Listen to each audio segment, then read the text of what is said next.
Dear viewers, Newton drawing tone চ্যানেলের পক্ষ থেকে আমি রশিদ নিউটন আপনাদেরকে সাদর সম্ভাষণ জানাচ্ছি। চিত্রশিল্প এমন একটি শিল্প যেটির মাধ্যমে আমাদের মনের ভাব যেমন প্রকাশিত হয়, তেমনি আমাদের ভাবনাও কিন্তু বিকশিত হয়। অর্থাৎ আমরা যা আমাদের অন্তর্লোকে যে ছবিটি ভাসছে সেটি কিন্তু আমি ক্যানভাসে অর্থাৎ কাগজে ফুটিয়ে তোলবার কিন্তু চেষ্টা করি। তো চলুন দেখা যাক আজকে আমাদের আয়োজনে কোন ছবিটি আমরা আঁকতে চলেছি।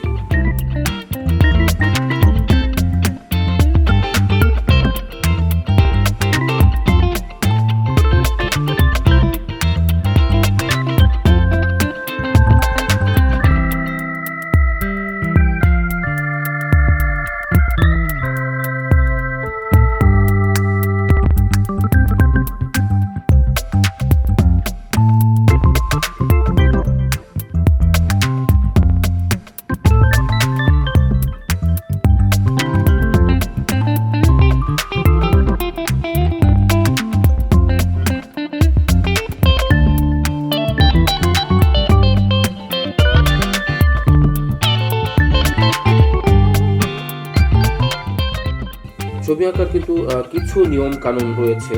অর্থাৎ যারা জাত শিল্পী তারা কিন্তু আসলে তাদের ভেতরের প্রতিবিম্বটাকে কাগজে ফুটিয়ে তোলার চেষ্টা করে, তাতেই একটি সুন্দর ছবি হয়ে যায়। তবে কিছু নিয়ম কানুন কিন্তু রয়েছে, আর্টেরও কিন্তু কিছু গ্রামার রয়েছে। আমরা যেমন ছোটবেলায় অ আ ক খ শিখে কিন্তু আমরা পড়তে শিখেছি, লিখতে শিখেছি, আর্টেরও তেমন কিছু নিয়ম কানুন রয়েছে। আমরা আমাদের ড্রয়িংগুলোর মধ্যে দিয়ে সেই গ্রামারগুলো আপনাদেরকে দেখিয়ে দেবার চেষ্টা করব, শিখিয়ে দেবার চেষ্টা করব, একসঙ্গে শিখবার চেষ্টা করব।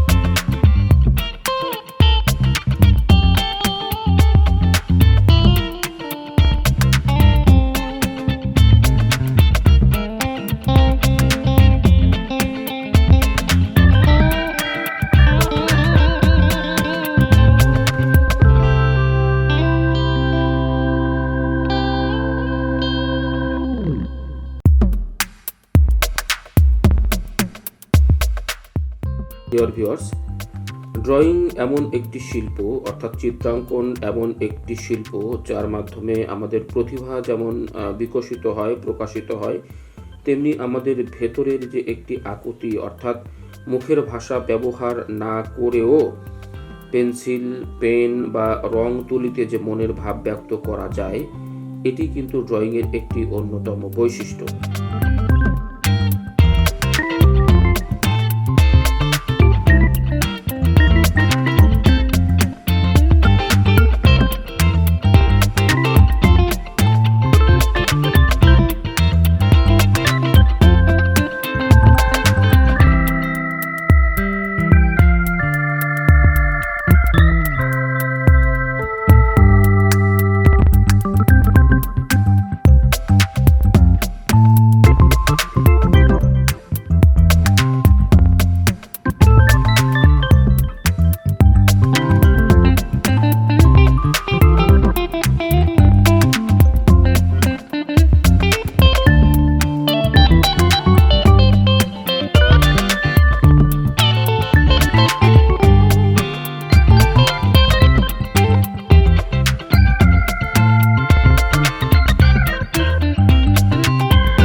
ডিয়ার ভিউয়ার্স, শেষ হয়ে এলো আমাদের আজকের ড্রয়িং।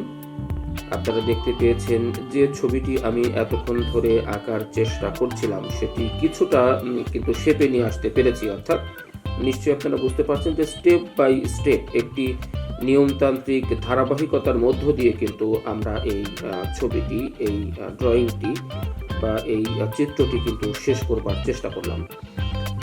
আর্টের মধ্যে কিছু গ্রামার রয়েছে, কিছু নিয়ম কানুন রয়েছে যেগুলো জানলে আসলে ড্রয়িংটা ভীষণ সহজতর হয়ে ওঠে এবং অত্যন্ত জীবন ঘনিষ্ঠ বা জীবন্ত মনে হয় সেই ড্রয়িংটি। তো আপনাদের কেমন লাগলো জানি না, যদি ভালো লেগে থাকে লাইক কমেন্ট করে আমাকে উৎসাহিত করবেন। সবাইকে অনেক ধন্যবাদ।